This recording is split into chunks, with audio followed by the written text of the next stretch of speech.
Olá pessoas, aqui quem fala é o Bruno Rocha e vamos falar sobre a nossa ancestralidade humana. Eu sou Isadora Lima e eu tenho tentado ostentar meu Black Power na vida e na medicina. Aqui quem fala é Fábio Davi e vamos falar um pouquinho sobre nós mesmos. É isso, hoje estamos aqui para tratar sobre a questão racial na história brasileira e partimos de um ponto importante que eu acho que todo mundo tem um interesse em conhecer, uma curiosidade, que é a questão da nossa ancestralidade, que para os europeus brancos isso é muito comum, é algo tido como simplesmente natural, porque meu bisavô é italiano, meu tataravô é alemão, meu avô era português, mas quando se trata da questão negra, você não tem isso por conta de um processo histórico de estruturação de relações humanas, enfim, de relações familiares, por conta de um processo histórico perverso. E estamos aqui, duas pessoas que sentem isso na pele, no cotidiano até hoje, e que está aqui para dialogar com a gente. Eu acho que esse é um dos episódios que eu mais quis gravar até agora. É um episódio, inclusive, que demorou um tempinho pra sair, a gente pensa nele desde que a gente sentou pra fechar o Pitomba. E eu acho que é um dos que eu mais tinha vontade de conversar com as pessoas, falar da minha experiência e tentar crescer conjuntamente em relação a isso. A gente pensou como tentar entender, né, o racismo brasileiro, como é que funciona o racismo no Brasil, como é que a gente vem discutindo sobre racismo no Brasil. E eu acho que uma das coisas mais importantes é fazer esse resgate da ancestralidade mesmo, né?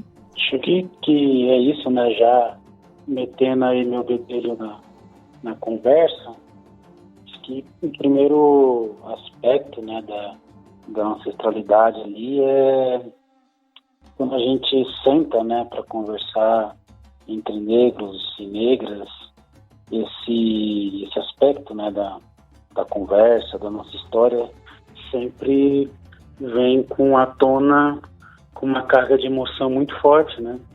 Justamente por essa introdução que o Bruno fez, né?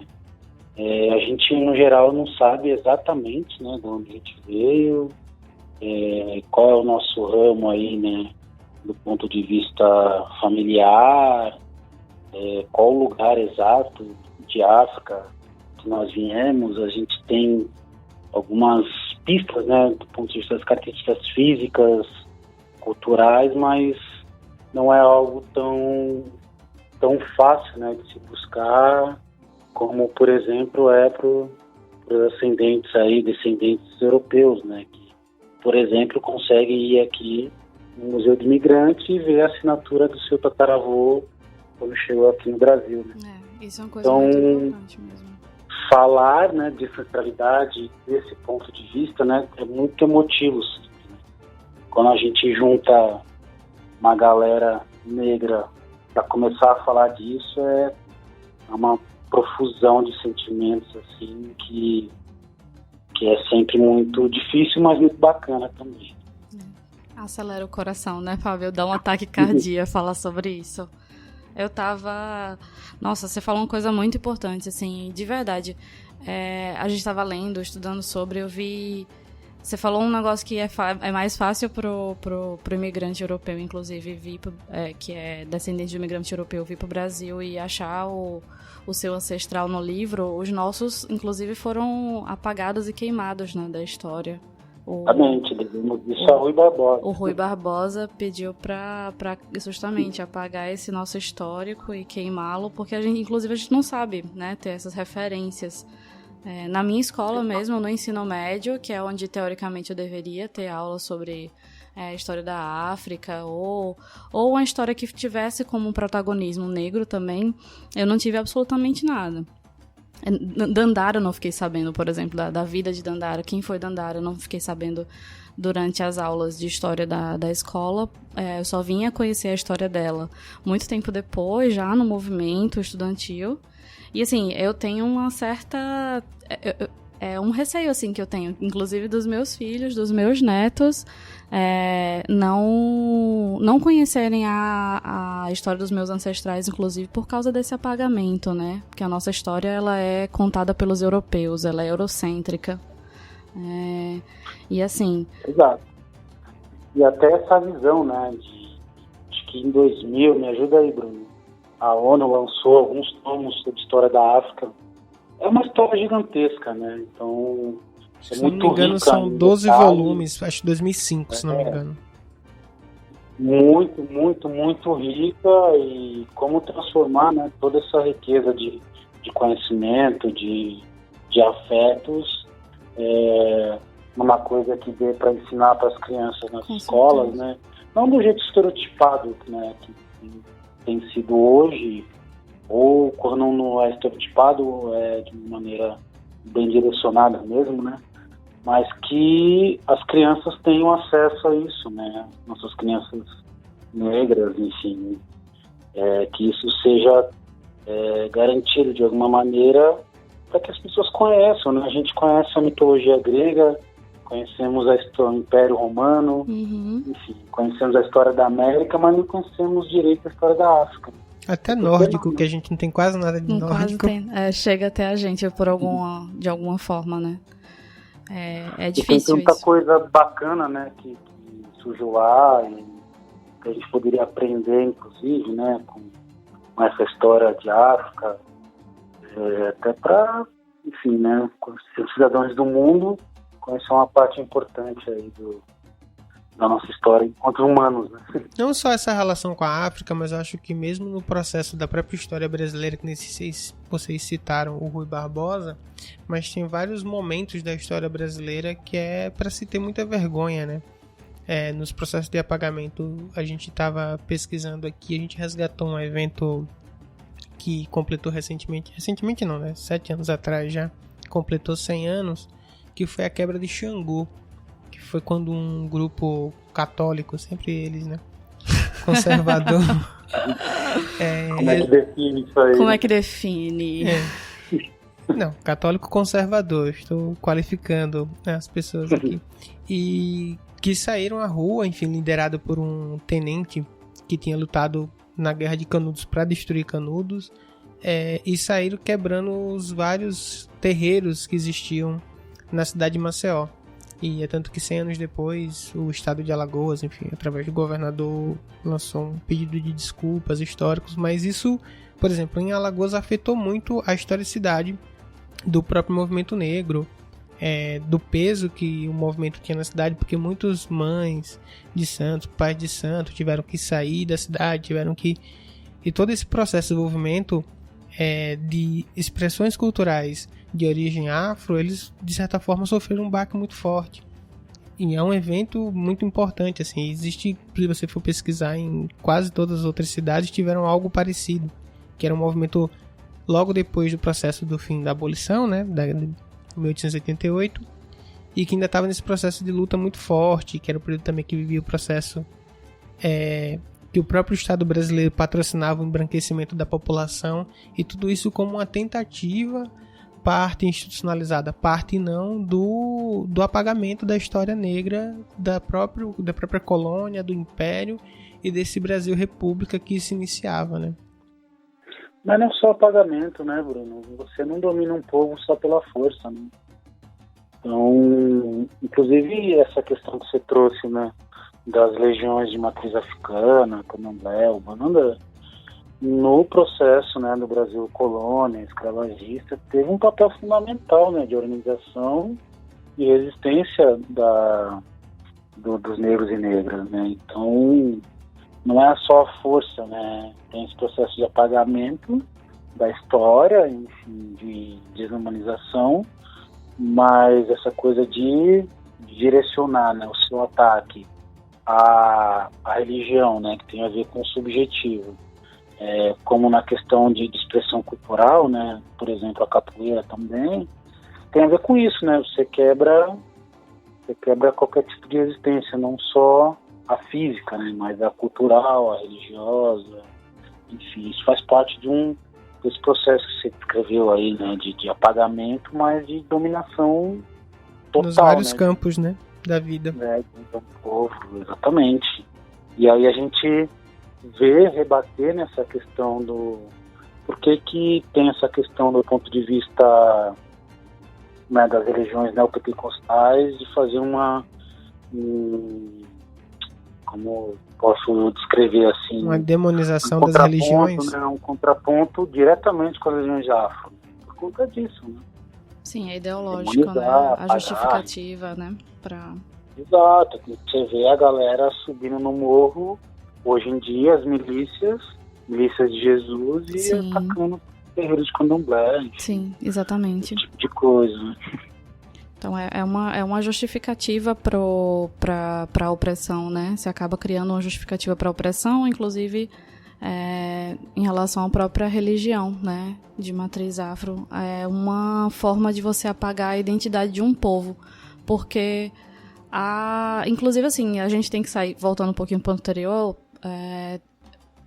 estudar a história da África e estudar o quanto os negros escravizados contribuíram para a construção do nosso país é uma forma da gente não só valorizar, mas agradecer o que eles fizeram, obviamente, e entender de fato a sua contribuição, porque o que é mostrado pra gente até hoje é como se os negros no Brasil fossem somente escravos. Ninguém tem ideia do quanto que o conhecimento de vários negros de Angola, de outros países africanos, trouxe para o desenvolvimento local de ferramentas para o uso da agricultura, como houveram diversas melhorias em vários campos de serviços aqui no Brasil, porque teve o acréscimo e o conhecimento da mão de obra negra, assim, não só para arquitetura, mas para arte, para cultura, enfim. Medicina. Pesquisa, enfim, medicina, inclusive, como os países de África conseguiram fazer culturalmente a gente evoluir com o uso de ervas, com o uso de várias terapias fitoterápicas, de várias plantas, porque... E que contribuição é essa, né? A gente apaga, a gente escolhe, o que é que a gente faz com isso? Uma forma da gente fazer esse apagamento histórico é negar essa realidade, negar essa contribuição, né? E é isso no geral, o resgate histórico que é feito, né, é muito ligado à questão cultural e à questão esportiva, né, o legado, né, mas tem muito mais, como você descreveu aí, né, arquitetura, medicina, arte, enfim, escrita. Isso. Você pode pegar qualquer campo do saber humano, você tem uma contribuição relevante aí, né. A Rebouças aqui em São Paulo, no coração do Brasil financeiro aqui, é um engenheiro negro. Pois é. Enfim, saneou Porto de Santos, saneou a cidade do Rio. Enfim, tem vários silenciamentos aí, né? Teodoro Sampaio, enfim. O embranquecimento de Machado de Assis. Então por aí vai, né? Por aí vai.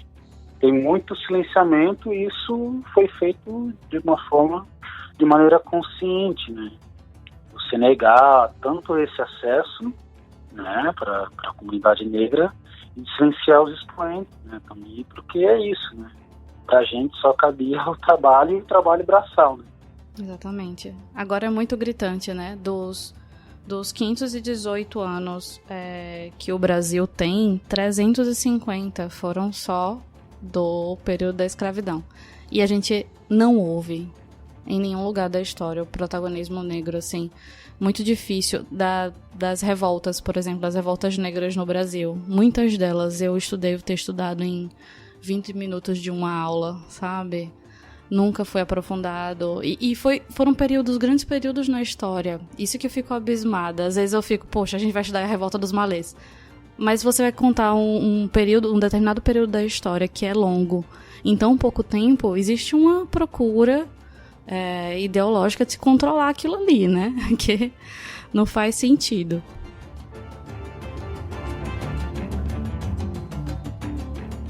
Eu queria avançar um pouco, retomando uma coisa que o Fábio falou, da questão, por exemplo, que a gente tem hoje em dia a subida, principalmente no caso do Rio de Janeiro, né? onde nós temos uma associação entre o tráfico, ou seja, o crime organizado, com setores principalmente evangélicos, que é chamado Bonde de Cristo, para atacar terreiros de religiões afro e tudo mais. Isso remete um pouco de como essa estrutura e como o que eu tinha falado no começo, porque, por exemplo, a quebra de Xangô foi protagonizada não pelo Estado alagoano, mas por um grupo conservador de direita que fez esse movimento. No Rio de Janeiro hoje também não ocorre pela mão do Estado, oficialmente do Estado do Rio de Janeiro, mas ocorre por um grupo armado e dotado de ideologia cristã, novamente. Então, até que ponto, como é que esse resgate, a gente está falando de 100 anos atrás, mas a gente pode falar de muito mais, como é a questão do ser negro hoje no Brasil, como é essa vivência, até que ponto mudou nesses 100 anos, 200 anos, 300 anos, e até que ponto permanece? Como é que essa coisa se dialoga com o histórico, com essa ancestralidade? Exato, né, Bruno? Eu sempre aprendi aí em casa ou no movimento negro que são 350 anos de escravidão e, sei lá, 200 e 150 anos de sem escravidão no Brasil, né? Então, o traço mais importante, traço constitutivo, né, mais importante do país tem a ver com a escravidão negra, né? Não dá para entender o país, o Brasil, sem entender como foi, né, a gênese, o desenvolvimento e a queda da escravidão negra, né? Então, a partir daí a gente começa a entender uma expressão que a gente usa bastante, né, o racismo institucional e estrutural, né? Então, a gente só consegue entender o que se passa hoje, né, nos vários campos daí, se a gente voltar a esse passado, né? A gente comentou um pouquinho desse resgate ancestral, mas negado a educação, negado trabalho, negado terra, enfim, várias questões que fazem parte aí de uma família, de um país livre, a gente foi negado até pouco tempo atrás, né? Então, se a gente pensar que nos anos 40 os negros e negras não podiam estudar, né? Então, do ponto de vista histórico, você pode ajudar aí, foi ontem, né? Muito pouco tempo. Então, essas questões resgatar, né? Voltar um pouquinho no tempo para entender. Entrando, por exemplo, nessa questão do direito, né? A própria história. Acho que o Estado brasileiro só passa a ser obrigatório ter o estudo de religiões afro, enfim... Religiões de matriz afro. De uma forma geral. De uma forma geral, mas eu tô falando não só disso, mas de uma cultura, por exemplo, a origem história da África, a história dos afro-brasileiros, enfim. É recente, é de 2008 pra cá, a lei que obriga recente. A ter essa... 2008, hein? 2008 pra cá. Então, historicamente, a gente avançou alguns pontos recentemente, mas que a gente começa a perceber que existe uma tentativa de sufocar isso, né? A exemplo do... E até hoje a lei foi aprovada, né, de ensino de África nas escolas, mas não tem financiamento até hoje. Então, é uma lei que tem pouca formação de professores para isso, as universidades não se atentaram a isso, enfim. Tá lá a lei, mas precisa concretizá-la, né? Não, e ao mesmo tempo eu acho que, por exemplo, a gente levantou aqui, né, na questão da negritude hoje, a gente tem tido casos que cada dia mais... eu não sei se cada dia mais, porque os casos, se a gente for levantar ao longo de toda a história brasileira, são casos bizarros e horrorosos da forma como o Estado, através principalmente das suas forças policiais, forças repressoras, lida com qualquer tipo de expressão cultural, política, econômica, partindo das populações periféricas, principalmente negra, né? A gente estava pensando principalmente nos casos agora das crianças na periferia do Rio de Janeiro que morreram fruto de ações policiais, efetivamente. Um exemplo gritante é o caso da Ágata, onde a polícia ainda tenta mascarar as provas para dizer que não eram eles os responsáveis pelaquela morte. O caso da própria Marielle, enfim, que aí eu acho muito emblemático o caso da Marielle, porque é isso, é você resgatar um símbolo de uma luta, de tudo que ela representa, e manter ele de pé, enfim, reivindicar enquanto história, e inclusive linkar com a ancestralidade. Nesse sentido, eu acho que o enredo da Mangueira do ano passado, do Carnaval, foi sensacional, porque era resgatar todo esse histórico do que a gente tá falando aqui, que estava sendo escamoteado, enfim. Sem dúvida. Se a gente for pegar a história da Polícia Militar, né, principalmente aqui em São Paulo, no brasão dela tem um ramo de café e um ramo de cão-de-açúcar. Ainda tão os capitães do mato institucionalizados. Exato. São os herdeiros do capitão do mato, né? Então, assim, nenhuma ilusão, né, numa instituição que carrega toda essa história, né? É isso, quando não encarcera, mata. Quando não mata, enfim, né? Mata de outra forma, né, Fábio? Mata de outras formas. Mata com doença, sem acesso à educação, saúde, fome. Então é um projeto, né? Projeto muito bem articulado desse ponto de vista, né? É isso. Quando não dá certo as contenções históricos sociais ali, né, a gente encarcera e mata. Né? Muito nítido, assim, qual que é o projeto, né? Acho que tentando dialogar com essa ideia que o Bruno colocou inicialmente do que mudou, né, nesses 130 anos para cá, acho que a gente tem que partir para além daquela análise mais social que a gente vinha fazendo há algum tempo, de que a gente só saiu da senzala e veio para a favela. Mas em quais condições, né? O que é que vem por trás disso? Porque como a gente vem comentando, o próprio Estado ele vai criando outros mecanismos de nos silenciar, de nos apagar, né, de institucionalizar esse racismo. E eu acho que no país, com o governo que a gente está hoje, isso tem sido muito mais incentivado, né? É um país que a gente tem um presidente que comparou um homem negro a um boi, a um gado, assim, arroba, né? Perguntando quanto que ele pesava, que não servia nem mais para procriar. Resgatando, inclusive, ideias mais retrógradas do que eu acho que o senso comum que a gente tem na classe hoje, assim, é bem pesado. Esse nível de condições que a gente vive hoje, mas querendo sair um pouco dessa tensão, imaginar que eles não conseguiram apagar a memória de Marielle, né? Que ela mantém essa representatividade, por mais que eles queiram gerar esse apagamento. Isso é consciente, né, de um determinado setor, esse genocídio, apagar as nossas figuras negras, mas que conseguem ter algum nível de eco, né, na periferia, e pegar essas imagens, inclusive resgatar o que Zumbi acabou ensinando pra gente também, né? Exato, por isso que é tão importante, né, quando a gente uma dimensão da ancestralidade é resgatar os nossos, né?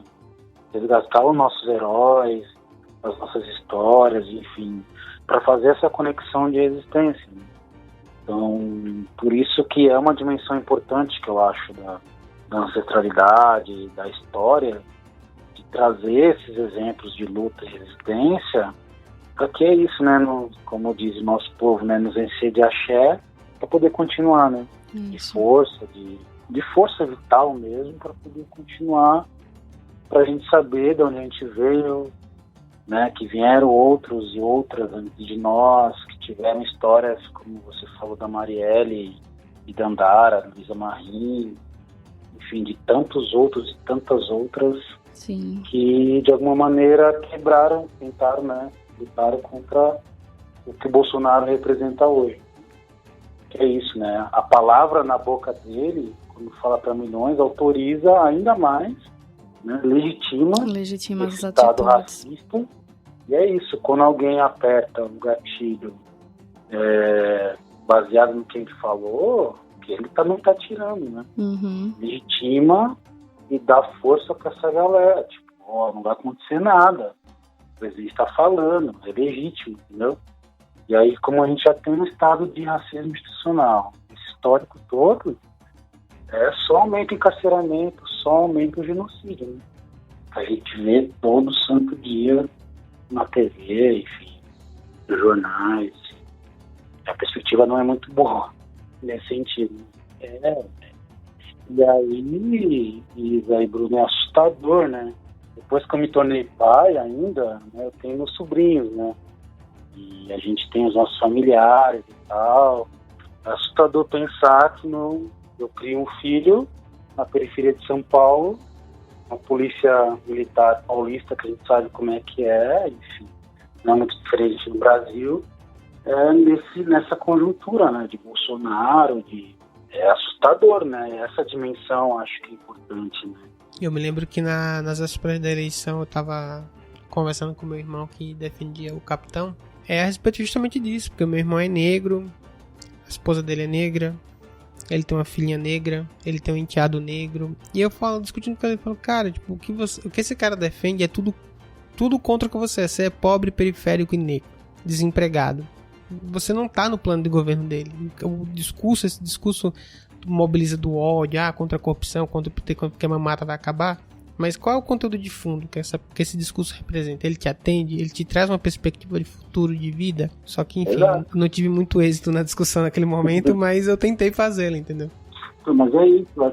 Eu percebi em alguns colegas, mães, pais, tios, tias, sobrinhos, enfim, um certo desespero mesmo, no sentido de se defender e de ter mais medo ainda de sair na rua, de ter mais medo ainda de sair à noite, de se ligar toda hora. É um adoecimento mental coletivo, né? Mental, é um estado de terror. A gente estava discutindo sobre isso recentemente, inclusive porque o próprio medo de sair, o próprio pânico, o próprio terror, esse sentimento que é gerado com a opressão, né? É imobilizador.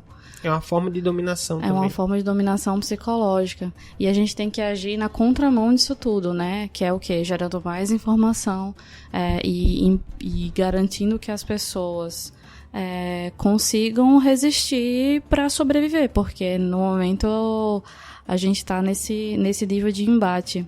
O que me deixa um pouco angustiada, assim, mas querendo, né, pensar de maneira para uma saída mais positiva, sobre essa questão da gente conseguir, inclusive através do movimento negro, de vários movimentos de resistência da classe trabalhadora, garantir algumas mínimas pautas de políticas afirmativas mesmo, sabe?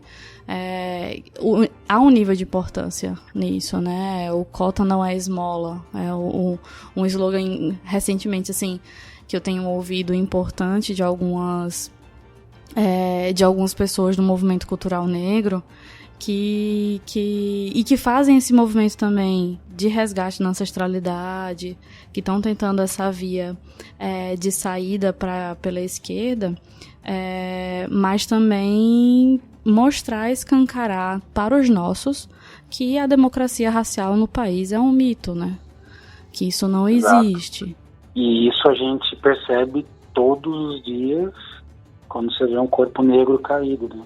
Exato, é muito, muito caro isso, né, para o movimento negro, dessa questão da democracia racial, né? Sim. É uma das coisas que é usada, inclusive, enquanto ideologia, né, pela burguesia, enfim, pelos movimentos conservadores, para negar, silenciar, esquecer, né, e não se fazer o debate, né, inclusive de reparações, né?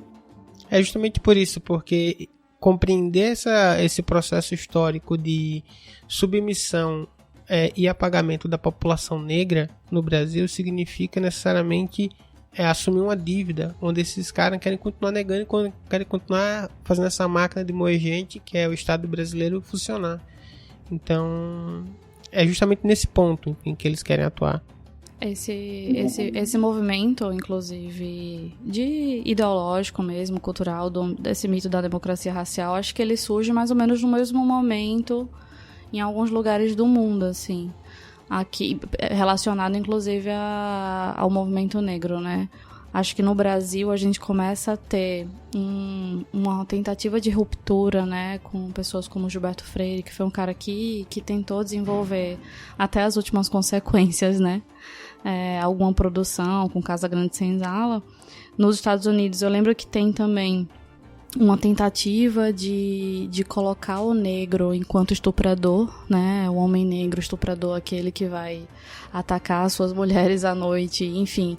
Uma tendência, né, a colocar sempre o negro como o pior, o vilão, culturalmente, historicamente falando, porque é uma forma, inclusive, da gente escrever a história de um povo, né, através da sua cultura. Então, quando eu coloco o cinema voltado para isso, quando eu coloco as artes, a poesia, ou um conto, uma crônica, e uso um meio poético, inclusive, para pautar uma ideologia, a exemplo do mito da democracia racial, dá trabalho depois de desconstruir. Acho que há algum tempo, com o movimento negro, a gente vem conseguindo romper com essa história de que o Brasil é um país miscigenado, portanto, tudo que vale é o que você tem para dar, né? Então, o seu conhecimento não vem...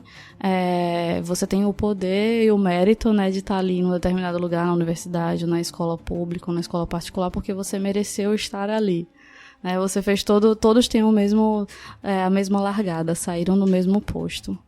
Então, assim, acho que uma forma da gente dialogar com isso é dizer justamente que não saímos do mesmo ponto.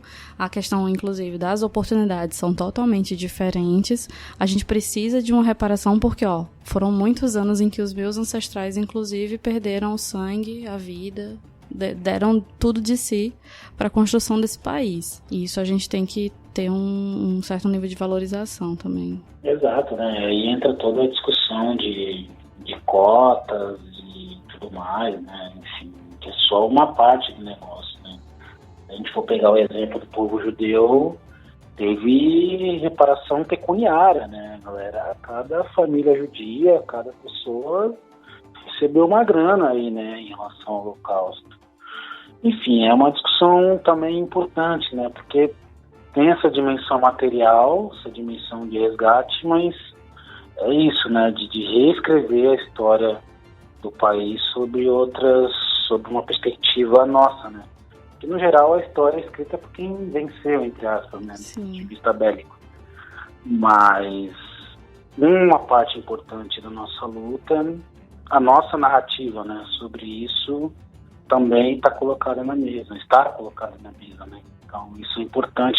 E nesse sentido tenho ficado um pouco mais otimista, né? Porque eu acho que o movimento negro, de alguma maneira, cumpriu esse papel, né, de fazer esse resgate histórico, de não, né, de puxar o fio da meada, né, de não deixar algumas coisas em branco, literalmente. Uma piadinha interna aí.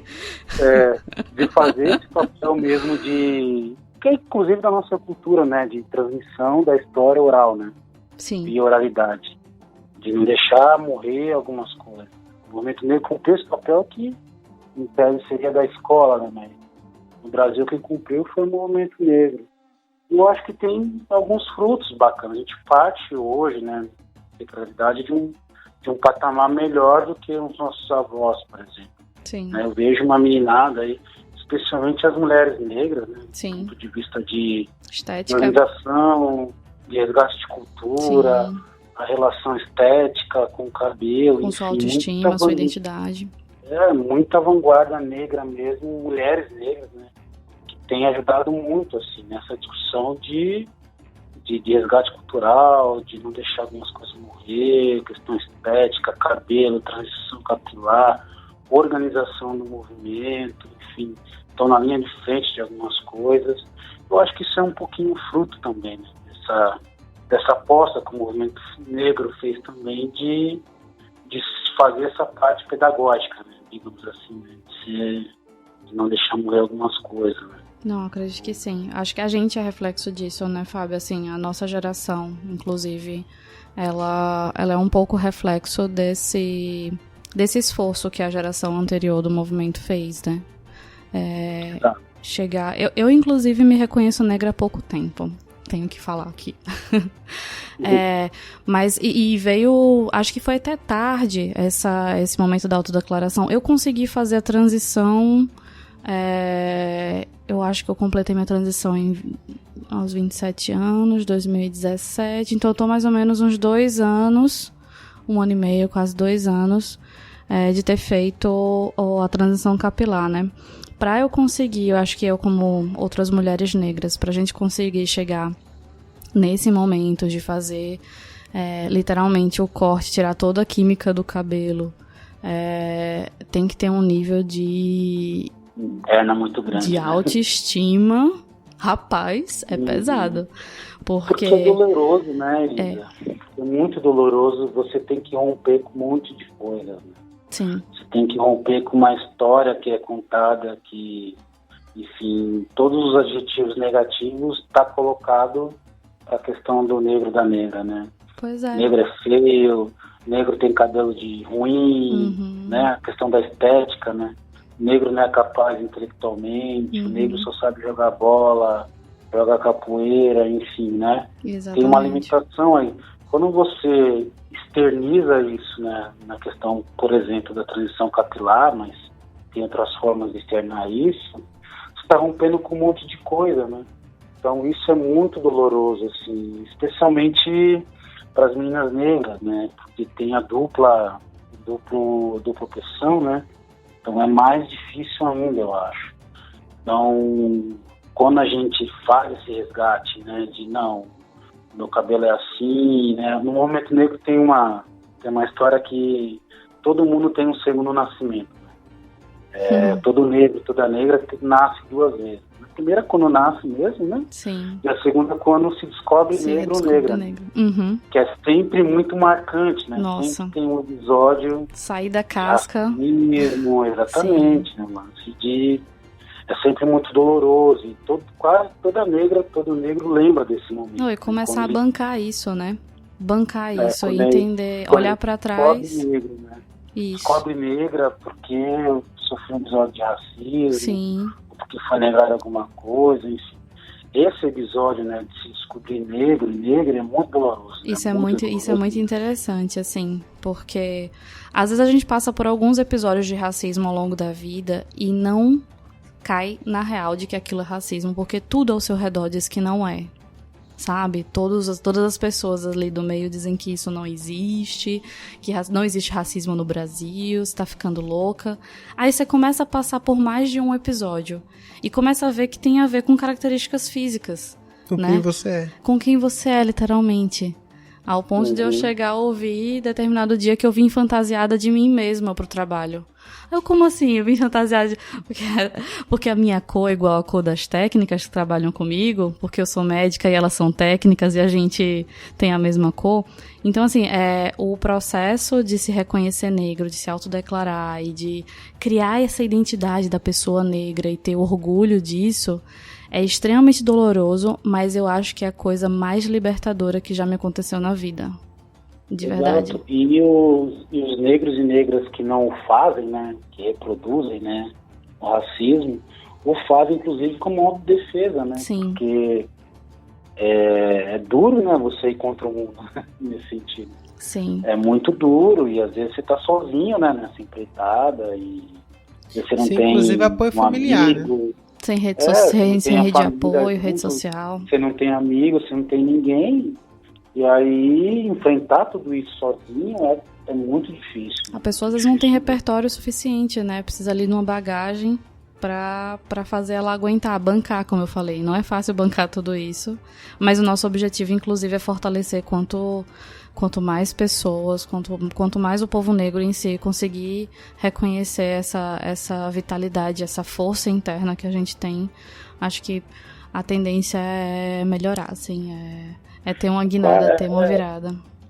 Eu achava que era o contrário, né? Mas acho que tem muitas coisas que primeiro tem a ver com as questões subjetivas, de autoaceitação, enfim, descobrir, né? Como negro, como negra, as questões culturais e tal, ajudam a externar, se organizar, mais do ponto de vista político, do ponto de vista organizativo, das lutas maiores, né, mais coletivas. Eu achava que era o contrário, a organização mais externa, né, acho que tem uma dialética importante. É isso que eu ia dizer, Fábio, é tudo muito dialético. Nega, né? É tudo muito dialético. Era algo que eu ia apontar, né? Vocês estavam falando aí do processo de se reconhecer, de autoaceitação e tudo mais. Mas, por exemplo, a gente tem alguns episódios recentes que são muito interessantes. A exemplo, por exemplo, da Maju.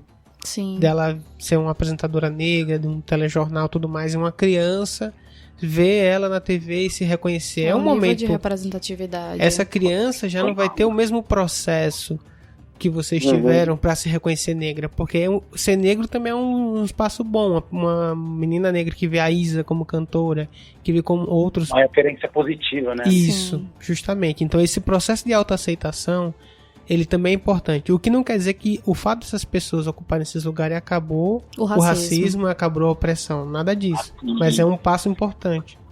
E... Sim. Não é Acho só... que, inclusive, esse passo é condição, inclusive. Ajuda a fortalecer esse aspecto mais psicológico da luta, né? Exatamente. A gente sai dos lugares de empregada doméstica, né? Quer dizer, que não acabou, certo? De empregada doméstica nas novelas da Globo pra aparecer em outros espaços também, né? De poder e de importância, que demonstra um nível de inteligência, inclusive. Acho que tiram uma venda no olhar de algumas pessoas. Acho que as próximas gerações já vão ter alguns avanços em relação a... Vão ter um processo um pouco menos sofrido que o nosso, talvez, porque a gente conseguiu ocupar certos postos, né? Agora tem outra questão, assim, quando a produção, inclusive cultural negra, começa a surgir, a gente começa a ver algumas associações negativas também, né? Por exemplo, só para trazer um tema recente, a Ludmilla agora, muito recentemente, falou do uso da cannabis e tal, em alguma música, a Verdinha na música dela, e há muito se associa o negro, o Rastafari, o uso do dread, enfim, há uma conotação negativa ao uso da cannabis, ao tráfico, à violência. Existe uma espiral de adjetivos negativos, vamos dizer assim, que fortalecem uma mesma ideia que é reproduzida na sociedade e que até hoje nos atinge.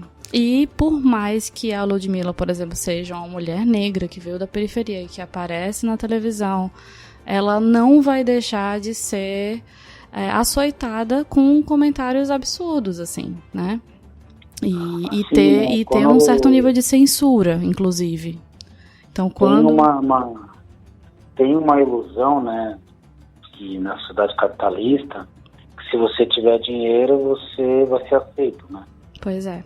Para os negros e negras não funciona isso. O maior exemplo agora a gente acabou de ver, né, da princesa lá, da Marker. O pano de fundo da saída dela, né, da família real, é o racismo. Uhum. É inadmissível para a família real britânica você ter um ramo da descendência com sangue negro, entendeu? Tanto é que isso se expressa lá nos tabloides e tudo mais, enfim, a questão da imprensa, na própria institucional, né, da família real, expressa, né, o racismo muito forte em relação a isso. Então, assim, ela tem dinheiro, ela tem mídia, mas continua sendo negra, entendeu? Exatamente. Então, o dinheiro, no nosso caso, né, não é um passaporte de liberdade total para algumas coisas, né? Então, em alguns espaços de decisão, de convivência, você continua sendo negro. A gente continua sendo insuportável, né, ao olhar do outro.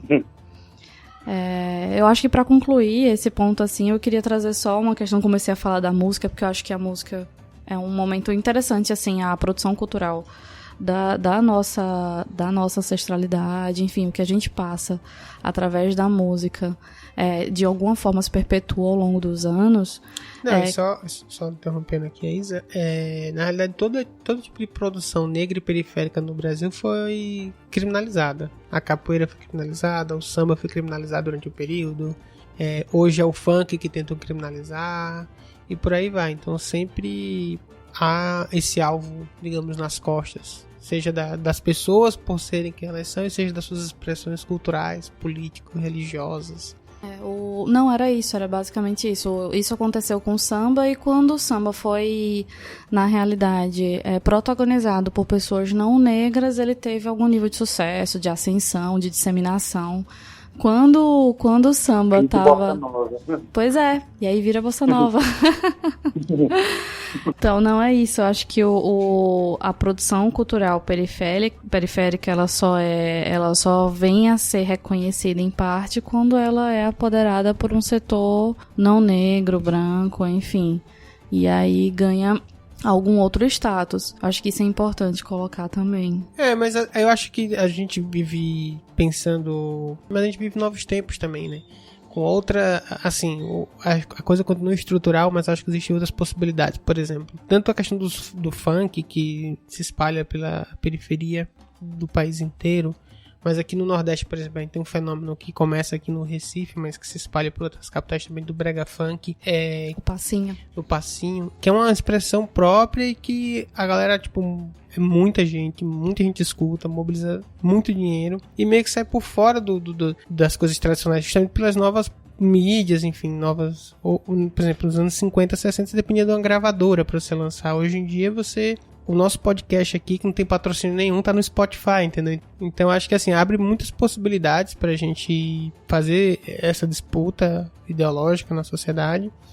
E, enfim, e acho que ela se torna mais qualitativa justamente quando a gente faz esse resgate e faz uma atualização em diálogo com as questões atuais, né? Porque não é só contar uma história, mas é contar uma história e pensar o presente, em elaborar esse momento presente e propor soluções, enfim. Exato, né? Acho que essa também é uma armadilha, né? De como que a indústria capitalista, né, se apropria, faz essa apropriação cultural e transforma isso em mercadoria e dinheiro. E tira o elemento transformador, né, da cultura, né? No nosso caso aqui, da cultura ancestral que, de alguma maneira, resgata, né, e te prepara para dar alguns passos, enfim, né, na vida, né? Então, esse cuidado é importante mesmo, né, de resgatar as coisas, mas também, né, ter esse cuidado de não apropriação cultural para transformar em mercadoria.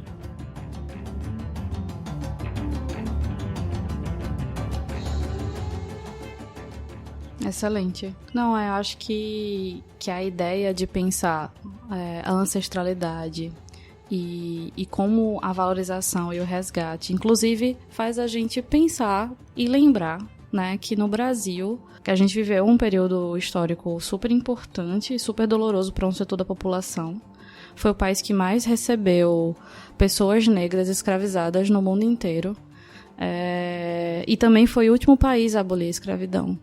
Isso tem um impacto psicológico, financeiro, emocional, cultural extremamente importante.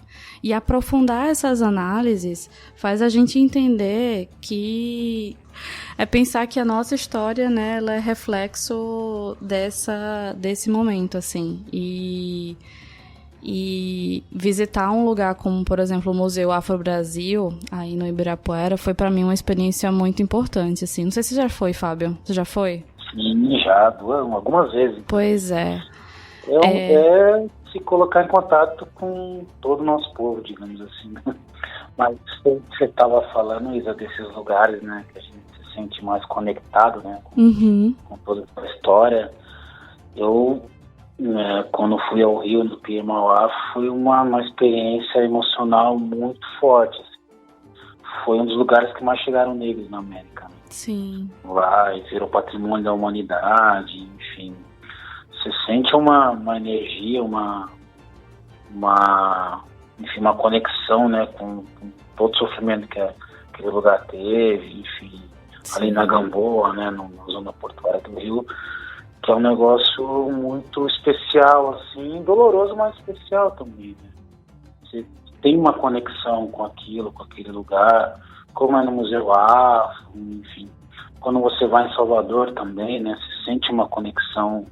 Esses lugares de proeminência negra, né, não sei, o Felipe, né, quando eu tive em Cartagena, Felipe, a gente foi lá, um amigo nosso, a gente foi no Museu da Inquisição, né, então um lugar de muito sofrimento também, de muita mortandade negra lá em Cartagena, um uma cidade negra também, né?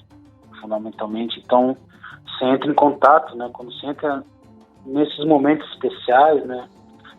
Muito nesses lugares também, muito bacana também, né? Você se encontra com você mesmo, né? Ressignifica algumas coisas. Né? Com certeza. Isso é muito legal. E esses lugares são muito bacanas, assim. Tem alguns lugares especiais mesmo. Ao mesmo tempo... Fala. Não, só para tomar no interior de São Paulo aqui, né? Quando você vai numa fazenda de café, quando você vai numa senzala, né? Aqui no Vale do Paraíba tem bastante, eu tive a oportunidade de ir em uma, você sente até calafrio, né? Nossa, deve ser mesmo. Tem muitas fazendas que eles fazem turismo histórico, né? Uhum. Que você consegue entrar numa senzala mesmo, então lá os grilhões. Sim, enfim, sim. Eles deixaram mesmo para que não se esqueça, né? Essa coisa aí, e você sente uma carga negativa, enfim, né? É muito duro, assim, mas também te remete a quanto sofrimento que teve ali, e a galera continuou, e eu tô aqui hoje. É isso. Tem que gerar empatia também, né? Tem que lembrar dessa história, tem que colocar o dedo na ferida, vai deixar a cicatriz aberta. Como se fosse a Meca, né? Que os muçulmanos vão. Tem alguns lugares que tem que ir, né? Tem que ir. Tem que fazer as pessoas rirem também, sabe, Fábio? Tem que levar a população ao redor a entender. E é isso, a educação faz essa parcela de trabalho também, né? Levar a nossa história para as escolas, levar as crianças aos museus. Nosso caso, levar os nossos, levar os parceiros brancos também. Exatamente. As brancas. Como tem uma parte da educação, né, em relação ao machismo, que isso tem a ver com convencer os homens também, mas também convencer e trazer os aliados brancos. Exatamente, fazer esse processo. Esses lugares são muito emblemáticos. Eu lembro que eu fui com um amigo meu, né, branco, no Museu Afro, e ele ficou impressionadíssimo. E acho que mexeu com ele também. Nossa, dá uma vergonha, assim, às vezes, de não saber e não conhecer a história da E sempre quando eu falava para ele em relação ao privilégio branco, né, que a gente discute muito pouco branquitude, né? Sim. Que é uma coisa, como a gente fala também, né, do privilégio heterossexual, do privilégio do homem, essa palavrinha é muito mágica, né? Quando alguém se vê e faz a reflexão, né, que é inclusive diária, né? Privilégio você simplesmente exerce, né? Você não pensa sobre ele. Eu, como homem, não penso no privilégio de ser homem. Uhum. Eu simplesmente exerço esse privilégio. Uhum. Mas quando você consegue fazer a reflexão, né, do quanto que é ruim, né, os privilégios que você tem, é muito libertador também, né? E ajudar as pessoas nesse sentido, na questão racial, né? Bom, você tem o privilégio por ser branco, né? Algumas coisas que lhes são concedidas ou que foram tão naturais para você tem a ver com o privilégio de ser branco. Acho que essa é uma questão, né? Eu já vi algumas discussões sobre isso, né? A academia está produzindo algumas coisas em relação a essa coisa da branquitude, né? Discutir o que é ser branco nesse país. Que a gente sempre coloca no nosso colo, né? Algumas coisas. Uhum. Mas tem algumas coisas que a comunidade branca precisa discutir também, né? Uhum. E tem a ver fundamentalmente com os privilégios. Significa que um setor de classe média passa a ter que lavar a própria cueca, porque não vai ter uma negra que vai ter que lavar para ele a sua cueca por um salário muito baixo sem carteira assinada. Essa é uma discutível questão da branquitude no Brasil. Por exemplo, né? Ou que porque tem uma discussão da branquitude que eu vi uma vez num artigo. Você não é bonito, você só é branco. Nossa. Em relação a é bem por aí, é bem por aí. Né? É bem por aí. Tem uma discussão, né? Você não é bonito. Você só é branco. Tem. E é isso, e aí vai. Resgatar essas discussões e trazer à baila, colocar um episódio de podcast, inclusive estruturado, pensando nesse nível de organização, é trazer um pouco o espírito de empatia também, né? É pensar como trazer essas pessoas pro lado em que a gente enxerga uma divisão de cor, de gênero, de classe no nosso país. Não é à toa, não é sem propósito. É algo pensado e com o objetivo de aprofundamento mesmo, de incentivar esse aprofundamento da nossa reflexão cultural, histórica, e que tem um racismo institucionalizado, estrutural, que faz com que a gente tenha como realidade, como fim último, uma segregação, uma desigualdade absurda, né? Então... Mas acho que é isso, né? Eu tenho convicção, assim, de método mesmo de analisar essa questão racial. Não só evidências, mas também convicções, né, Fábio? Se a gente não conseguir, se a gente não conseguir de alguma maneira convencer algumas pessoas brancas, né? Acho que uma parte é convencível, digamos assim, outra parte não. É porque largar o tutano ali do osso não é muito fácil não, Fábio. Largar o privilégio. Largar o tutano, né? Só a carne boa. Exatamente. É difícil. É isso, né?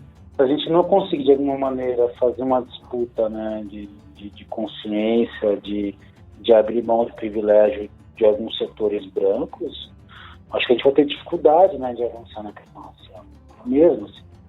Acho que em todas as opressões no geral, porque é isso, você acaba que só aquele grupo que sofre aquele tipo de opressão se organizando para lutar contra, acaba que o conjunto se reúne, se bloca e derrota. Então esse processo educacional de você trazer outras pessoas, fazer esse processo empático e daí resgatar a própria história, aprofundar conhecimento e elaborar por vários aspectos e dimensões sociais disso, ajuda nessa compreensão e nessa validação social do conhecimento. É uma disputa de hegemonia também, né? E tem uma outra pauta nisso aí, eu acho que para além, porque muitas vezes a gente está dentro do movimento e pensa as coisas muito verticalizado, é ver também o que é que demanda do povo negro, assim, o que é que demanda. Então, falar sobre tráfico de drogas, falar sobre a guerra às drogas no país, falar sobre o encarceramento em massa, em como o nosso povo negro, em não tendo condições de sobreviver, acaba sendo morto dentro do próprio tráfico, pelos seus e pelas milícias, é a gente entender quais são os nossos gargalos, quais são os nossos calos também. O que é a demanda dessa população? É a gente falar sobre droga também, né? A gente pensar na legalização, é pensar a forma como a gente vai constituir esse Estado. De encarceramento. Isso, como a gente vai instituir esse Estado pensando para onde vai a nossa população negra, certo? Ela está sendo encarcerada ou está sendo morta. Portanto, como é que a gente deve agir em relação a isso? A gente vai apagar de vez a discussão? Vai esquecer a discussão sobre a legalização das drogas? Não, muito pelo contrário. Vamos incentivar essa pauta, vamos colocar essa pauta em todos os ambientes que a gente puder estar, porque é daí, inclusive, que vem uma grande parte desse genocídio. Porque tem a ver, inclusive, essa dimensão do genocídio, né? Quando se fala em relação à questão racial, né, negros e negras, tem a ver com uma questão fundamental que é se manter vivo. Exatamente. Sobrevivência, né? Acho que é isso. Eu tenho 38 anos. Eu vou fazer 39, né, mês que vem. E eu sou um sobrevivente. Fábio. Fábio, vou lhe dizer, tu és um sobrevivente. Foi um guerreiro chegar aos 39 anos de idade. Como a gente coloca a questão racial em primeiríssimo lugar, né, nessa questão de prioridade mesmo, discussão de pautas, em primeiro lugar tem a ver com se manter vivo. E aí entra essa questão que você falou, guerra às drogas, como uma desculpa para, né, matança, genocídio negro, encarceramento. São questões que têm a ver com uma questão tática ali, né, de organização do movimento e atuação, né, e tal, mas antes de mais nada, tem a ver com manter nosso povo vivo, ou não preso.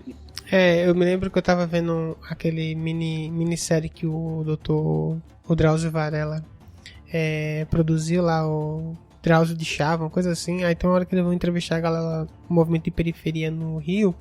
Aí a menina fala a seguinte fala, ela fala, a gente, nesse processo de estudo, de discussão e tudo mais, a gente concluiu o quê? Nós ficamos com a guerra e a Zona Sul, a classe média ficou com as drogas. Porque... Mas foi muito boa essa fala, foi muito boa.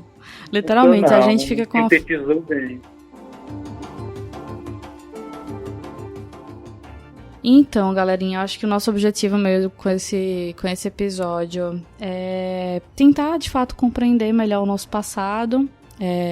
Percebemos que para a população negra hoje, ser um jovem negro no Brasil hoje é um motivo de... É difícil ser jovem negro no Brasil, por ser um dos países que mais mata negros no mundo inteiro. Então, ser um sobrevivente hoje no Brasil é resistir. Então, temos que resistir no momento presente, inclusive resistir para existir, de fato. E lutar pelo nosso futuro, né? Lutar pela possibilidade, inclusive, de não só existir, mas de ocupar, né, os espaços que são nossos também. Algumas coisas me ajudaram a pensar... e a me entender enquanto mulher negra, fora o meu histórico dentro do movimento, assim, algumas leituras e algumas mídias me ajudaram. Aí a gente estava pensando, de fato, dar algumas dicas agora no finalzinho do programa, para as pessoas verem, assistirem e tudo mais.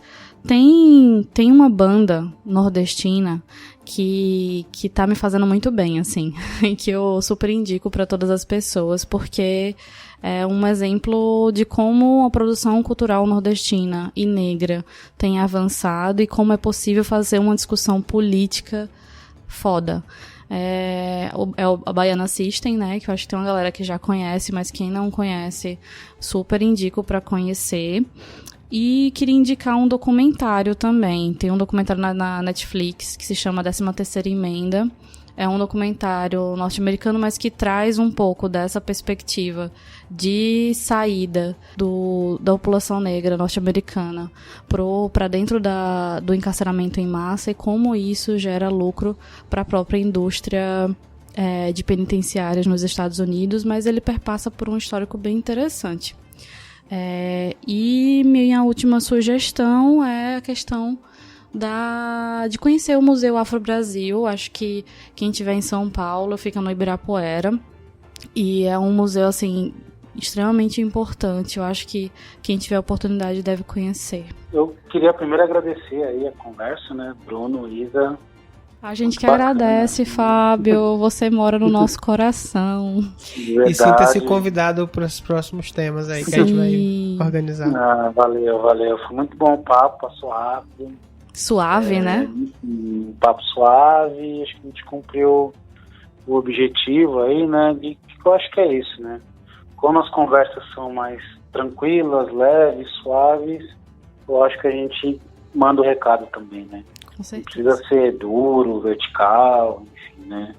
Algumas vezes precisa, mas a leveza das coisas ajuda muito a gente a ir tocando a vida, né? Então, papos assim são fundamentais, assim, para ressignificar, enfim, repensar as coisas e seguir mais fortalecido, né? Então, muito obrigado.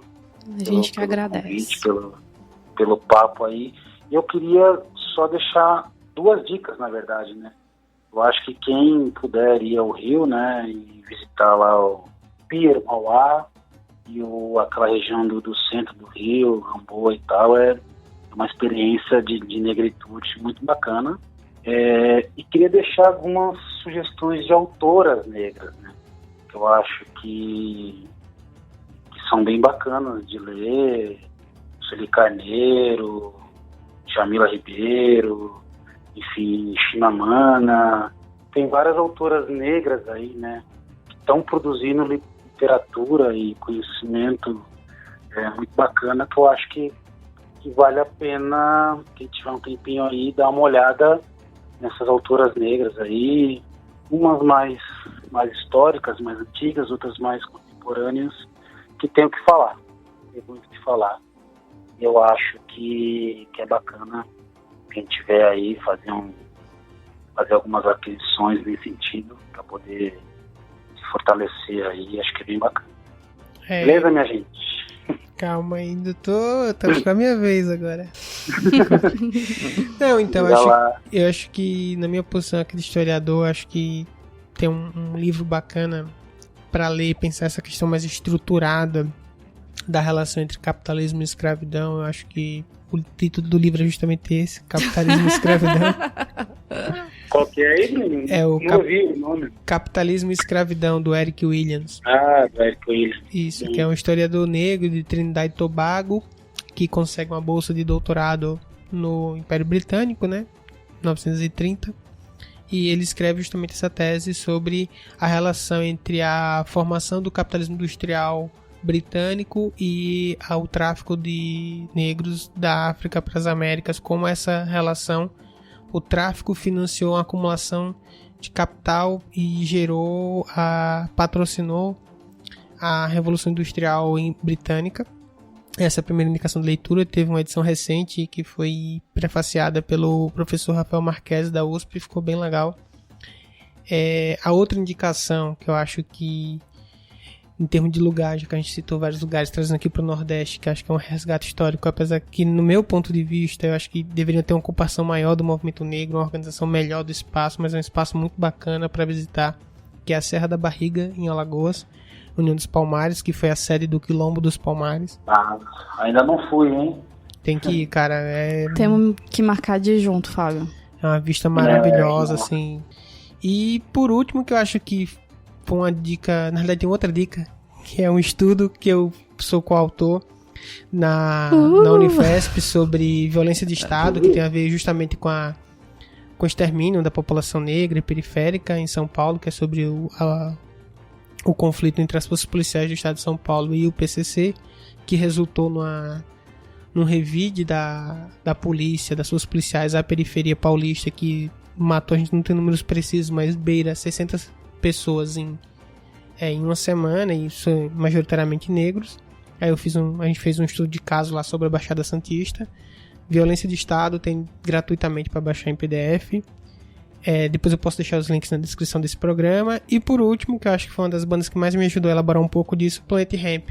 Discute justamente a questão de drogas, periferia, negritude e pobreza, enfim, essa sobrevivência, essa luta por sobreviver e existir, não só sobreviver. É isso.